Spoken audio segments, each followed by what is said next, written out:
Sziasztok! Most egy olyan videót csinálok, amit hát nagyon-nagyon-nagyon régen csináltam már, és a videó címében is láthattátok, a kérdés az, hogy milyen a jelenleg a kapcsolatotok, és megnézzük azt, hogy szerinted milyen, megnézzük azt, hogy valójában milyen, megnézzük azt, hogy mi az, ami most éppen hátráltatja, vagy a problémát okozza benne, és mi lehet a kapcsolatnak a következő, vagy a jövője, pontosabban nem a következő lépése, hanem hogy hova futhat ki. És két csoport lesz, van egyszer az ametiszt csoport, és van a citrin csoport, úgyhogy választhatok ki, hogy melyiket szeretnétek, vagy melyikre vagytok ráhangolódva, vagy akár mind a kettőt is megnézhetitek, hát ha lesz mind a kettőből ilyen mondani való a számotokra, na majd kiderül. Úgyhogy akkor nézzük először az ametiszt csoportot választók. Sziasztok, ametiszt csoportot választók, megnézzük, hogy számotokra, vagyis hogy a ti kapcsolatotok jelenleg milyen, és erre kérnék szépen egy lapot, hogy milyen jelenleg a ti kapcsolatotok szerintetek. És hopp, meg van fordulva az egész pakli, igen. Így. És akkor a második lapként pedig azt kérdezem, hogy milyen valójában ez a kapcsolat. Milyen valójában a kapcsolat, nem ahogyan ti gondoljátok, hanem valójában. És mi az, ami nehezíti, hogy ilyen nehézség van benne, illetve mi az, amit jó lenne, hogyha át tudnátok alakítani, és milyen jövő várható ettől a kapcsolattól.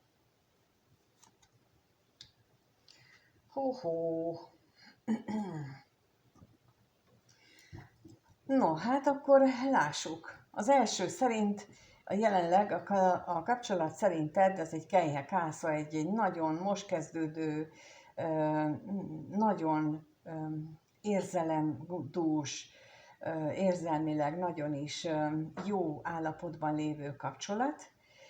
Ezt mutatják legalábbis alapok nálad. Miközben a valóságban itt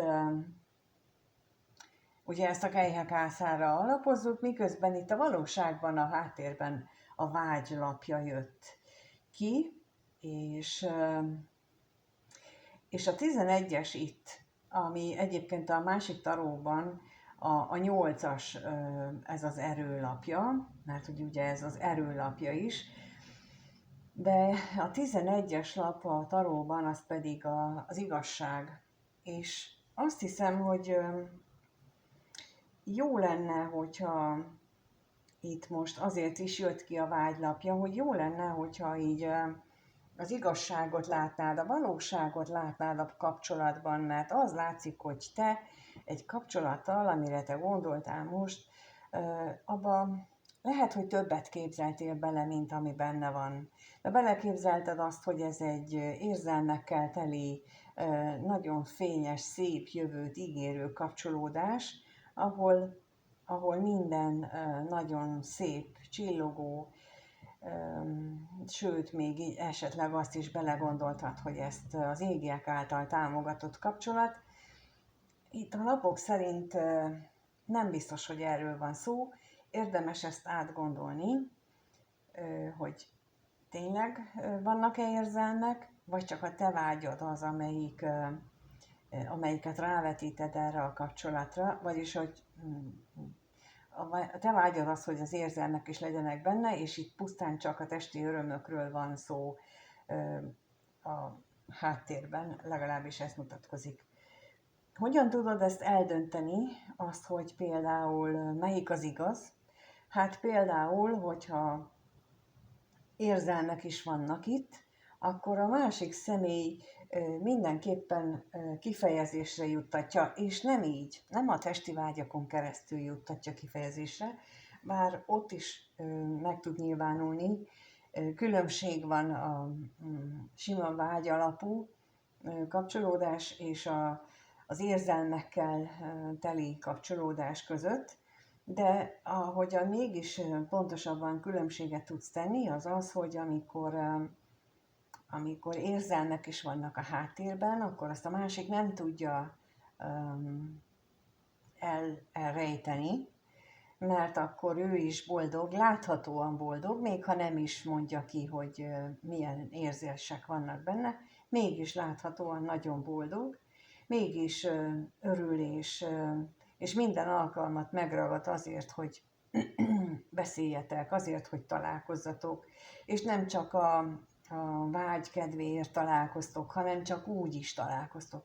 Ha ezek nem igazán vannak jelen, hanem csak mindig úgy találkoztok, hogy annak a vége az ágyban van, akkor elég erősen fölvetődik a kérdés, hogy tényleg vannak itt érzelmek? És ezt le is tesztelheted például, hogy úgy alakítod a kapcsolódásotokat, hogy nem lesz a vége az ágyban, hanem mondjuk csak elmentek moziba, és akkor szia a mozi után, és akkor majd találkozunk, hogy akkor mit szól. Tehát itt nagyon fontos lenne, itt úgy látom, pontosan azért, hogy az igazság száma föl van cserélődve, hogy kiderüljön végre a valódi igazság, ez nagyon fontos lenne. És mondom én ezt azért, mert itt a harmadik kardok hármas a szomorúság lapja jött ki, azért ugye, hogyha, amit mondtam, hogy mi az, ami akadályként itt van, vagy most valaminek a hiányára akar rámutatni, vagy mi az, amit éppen meg kellene ugrani. Hát a kardok hármasa az azt jelenti, hogy itt nem biztos, hogy tisztességes dolgok történnek. Ugye a szívfájdalmat jelenti a másik taróban a kardok hármasa. Tehát itt, hogyha kiderül az, hogy csak pusztán vágyról van szó, és nem az a gyönyörű, szép, szerelmetes világ, amire te gondolsz, akkor az számodra nagy fájdalmat fog okozni. Ezért érdemes azt az előbb elmondott tanácsot esetleg fontolóra venni, amit mondtam, hogy mi az, ami alapján kiderül, hogy most melyik az igaz.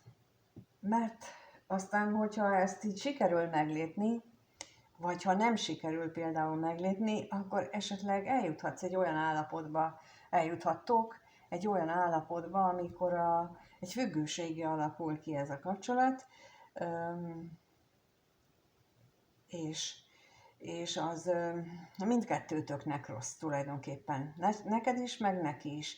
Mármint az, hogy függőségé alakul, és csak a testi örömök hajszolása lesz belőle, és nem lesznek közös kirándulások, nem lesznek közös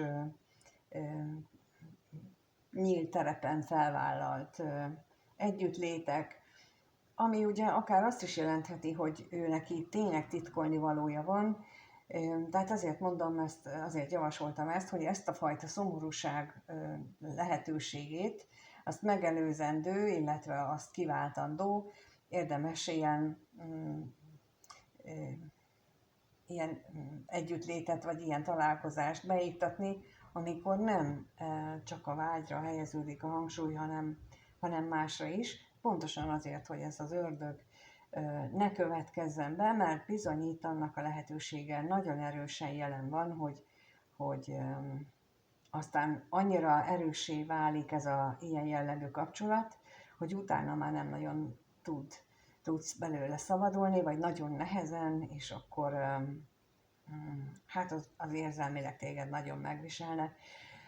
Úgyhogy akik az Ametist csoportot választották, számukra ezt tudom mondani, hogy az a kapcsolat, hogyha te most kezdted el, akkor az körülbelül így alakul, vagy így fest, és ha ez rád nem igaz, akkor kérlek ne vedd magadra, mert akkor nem neked szólt ez a videó, és köszönöm, hogy itt voltál és megnézted, és köszönöm, ha megírod a kommentbe, hogy tetszik-e, hogy ismét elővettem ezt a fajta videót, és nem csak a másikat csinálom, hanem ezt is, mert hogy milyen gyakran szeretnél ilyet látni, nyugodtan ilyet is írhatsz meg. például ezt a fajta kirakást mondjuk egyénibe szoktam nézni, ott mindig ezzel kezdem, amikor egyénit csinálok, hogy megnézem, hogy milyen a kapcsolat jellege, milyen háttérenergiák vannak, úgyhogy ezt hoztam most ide is át, és akkor kérlek, erről írjál kommentet, hogy neked mi erről a véleményed. Köszönöm még egyszer, hogy itt vagy, és minden jót kívánok, és kérlek, lájkold, hogyha tetszik ez a fajta. Köszönöm, sziasztok! No, megnézzük akkor, hogy mi a helyzet a Citrin csoporttal. Sziasztok, Citrin csoport! Nem Citrin csoport, hanem Citrin csoport. Megnézzük nektek is, hogy akkor mi van a kapcsolatotokkal, mit lehet róla tudni. A jelenlegi, tehát az első kérdés az, hogy mit lehet róla tudni, szerinted milyen ez a kapcsolat, amire te most gondolsz. Szerinted milyen a kapcsolat? És milyen valójában a kapcsolat, amit most itt kérdezünk, milyen valójában a háttérben, és mi az, ami nehézséget okoz, mi az, ami kihívást jelent benne, amin változtatni kellene, és mi a jövőbeli helyzete, milyen jövő várható ebben a kapcsolatban, mire lehet számítani, hogyan változik. No, hát úgy látszik, hogy szerinted ez a kapcsolat tulajdonképpen ez egy nagyon lassan haladó kapcsolat, hogy ebben a párod, a társad, aki ebben a kapcsolatban még rajtad kívül jelen van, ő nagyon nehezen halad előre, nagyon lassan, megfontol mindent, nagyon megrágja a dolgokat, nehezen lehet róla megtudni bármit is, már úgy értve bármit is, hogy milyen szándékai vannak veled kapcsolatosan. Tulajdonképpen ő maga nem nagyon beszél ezekről a dolgokról, és te is csak ezt úgy reménykedsz ebben, hogy valójában ez egy ilyen korongok lovagja kapcsolódás, amikor a másik személy jön ám, csak olyan nagyon lassan, és lehet, hogy éppen most már meg is állt, tehát hogy most vár valamire, valaminek a bekövetkeztére, szóval valahogy te így éled meg ezt a kapcsolatot. A háttérben a korongok tízese áll, vagyis hogy a háttér energiák szerint ez egy nagyon is gazdagító kapcsolat, akármennyire is nem látszik. És itt ez nagyon érdekes, ez most akartam mondani, hogy milyen az a ametisztes videóhoz képest, hát pont fordított, mert hogy itt úgy látom, hogy te vagy az a szkeptikusabb, te vagy az, aki nem látja annyira ennek a kapcsolatnak a pozitívumát, nem látja ennek a kapcsolatnak a jövőjét, mint ahogy a másikban, mint ami akkora valójában van, hiszen a korongok tízese, az érmék tízese a másik taróban, az a boldog család, az a család, akinek megvan mindene, és ez ugye azért is a gazdagság a kártya elnevezése, mert ez egy valóban nagyon jó eredményt hozó kapcsolat a háttérben. Tehát, hogy egy nagyon is jól prosperáló. És ami a kihívást jelenti, erre itt a szeretők lapja jött ki, és a szeretők ugye, a kihívás az, hogy lehet, hogy te úgy gondolod, hogy a másik személy az téged csak ilyen harmadik személynek, vagy ilyen alkalmi partnernek tekint, miközben nem is biztos, hogy erről van szó. Ez mutatja itt ezt is, hogy te nem tudod eldönteni a korongok lovagjával, hogy ő most mennyire akar téged, most éppen megállt, most mit csinál, miközben a valóságban éppen sok minden van, csak éppen te nem látsz rá, és ott van benned ez a rengeteg bizonytalanság, és jó lenne, hogy döntenél, hogyha eldöntenéd, hogy mit szeretnél. Ugyanis nagyon sok esetben úgy van megtervezve egy élethelyzet az életünkben, amikor mielőtt leszületünk, hogy kijön ez a szeretőklapja. És itt muszáj nekünk döntést hozni, nem fog automatikusan menni így jobbra vagy balra az életünk, hanem nekünk dönteni kell. És azt hiszem, hogy a szeretőklapja egy ilyen jellegű, vagyis egy ilyen állomást mutat, amikor neked el kell dönteni azt, hogy mit szeretnél ettől a kapcsolattól. Tulajdonképpen megmaradsz ebben, hogy alkalmi partner vagy valódi elköteleződést szeretnél. Ugyanis akkor neked kell megváltoztatni a hozzáállásodat, neked kell a döntésednek megfelelően, mondjuk a döntésednek megfelelő energiát kibocsátani magadból. Mert ameddig te harmadik személyként vagy alkalmi partnerként gondolsz magadra, addig a másik is úgy gondol rád. És ezért kell döntést hozni, hogy te ebben akarsz, tehát ezt választod, és akkor az is maradsz, vagy úgy döntesz, hogy te vagy a társa mindenképpen, vagyis te a társa, hát igen, tehát te vagy a társa, így jelen időben, és akkor ennek megfelelő energiát bocsátasz ki magadból, és a másik személy, különösen ha férfi, ő ezt fogja érzékelni, és ennek megfelelően fog jönni. És ez így nagyon-nagyon fontos, hogy ezt a döntést meghoz magadban, és ennek megfelelően fog alakulni a hosszú távú kezdet. Ha azt választod, hogy te csak harmadik vagy, és csak alkalmi partner vagy, és eddig is így volt, és úgyse lesz ebből semmi, tehát ez a kisítőségedet hagyod magadban, akkor ilyen lesz az új kezdet. Ha viszont te úgy döntesz, hogy te nem egy alkalmi partner vagy, mert hát látod, itt van a gazdagság, a korongok tízese a háttérben, tehát az univerzum úgy gondolja, hogy bizony ez egy nagyon is jó kapcsolódás lehetne, de ha te nem azt választod, hanem a te kis hitűségedet, akkor legyen neked igazad. Ha ezt választod, hogy a korongok tízesét, a gazdag családot, a jó anyagi síkon is jó kapcsolatot, akkor azt a döntést hozhatod, és annak megfelelő lesz majd a korongok ásza. Tehát az a hosszú távú új kezdet. De ahhoz, hogyha te választasz, meghozod itt a döntést, akkor annak megfelelően kell neked viselkedni.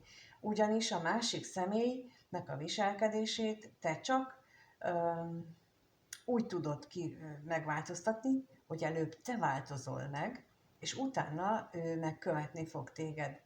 És ha most megszólal benned az a kérdés, hogy de honnan tudom, hogy fog-e követni, akkor megint a kis hitűség szól belőled, és akkor hiába döntöttél úgy, hogy te vagy a társ, te vagy a párja, akkor még nem vagy. Tehát amikor az ember eldönti magában, hogy akkor én vagyok a társa, én vagyok a párja, akkor nem merül fel bennem az, hogy jönni fog-e utánam, mert ha ő a párom, akkor jön.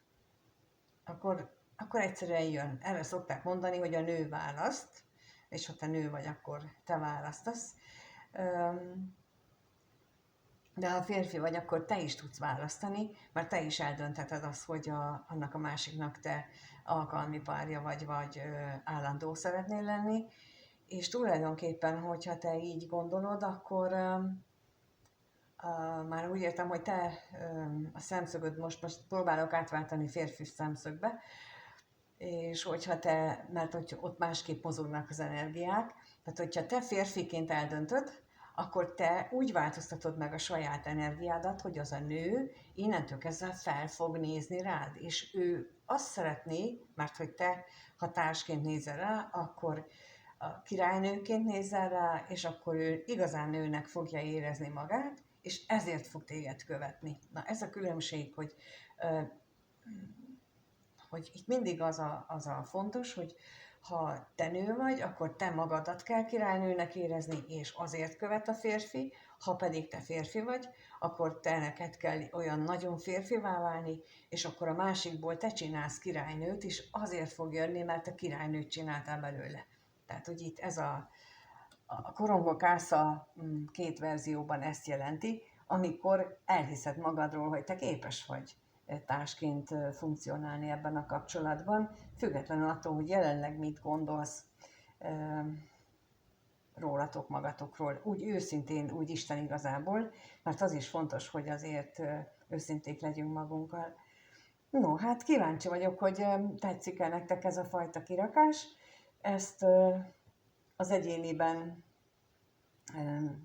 mindig csinálom, és ilyet már videóban már régen csináltam, és most úgy gondoltam, hogy most ezt megnézzük, és kérlek írd meg, hogy a kommentben, hogy tetszik-e is, hogy szeretnél-e máskor is ilyeneket, meg milyen gyakran szeretnél ilyet, meg hogy mi legyen a téma, mert ez most én csak a kapcsolat jellegére kérdeztem rá, de bármi más lehet itt ennek a kérdésnek a helyén, hogy amit te mit gondolsz azzal kapcsolatosan, és ha megírjátok, akkor azokat a kérdéseket is fölteszem, és akkor abból is csinálok videókat. És köszönöm, hogyha lájkolod a videót, és ha feliratkozol, mert mondjuk nem voltál még feliratkozva, és most talált rád ez a videó, akkor azt is köszönöm, és akkor mindenkinek minden jót kívánok, de előtte még elmondom, bocsánat, hogy nem most szombaton lesz a személyes találkozó, hanem egy hét múlva a munkanap átcsoportosítás miatt 15-én, és aki úgy gondolja, hogy szeretne beszélgetni, és sok időt szánna arra, hogy ő elmondhassa az ő problémáit, na hát akkor ott van lehetőség, mert az a nap arról szól, és mindenki szóhoz jut, aki ott van. Tényleg ez egy ilyen kis csoportos beszélgetés, nem 100-an vannak, nem egy ülsz és hallgatsz végig, én nagyon minimálisat beszélek, illetve csak a kérdésekre válaszolok, tehát úgy ilyen előadásszerűen nem nagyon, legfeljebb ilyen, mint ahogy most is elmondtam, rövidítve, hogy mit érdemes, ugye van mindig egy téma, amiről így elmondom a véleményemet, de aztán mindent megbeszélünk. Szóval, akit ez érdekel, az vágjon bele, jöjjön, szeretettel várjuk. Ebben a melegben és klímás helyiségben üldögélünk, úgyhogy nem lesz probléma, azt hiszem. És akkor most mondom, hogy amíg nem találkozunk, itt-ott, amott valakivel, vagy akárkivel, mindenkivel, akkor azoknak minden jót kívánok. Sziasztok!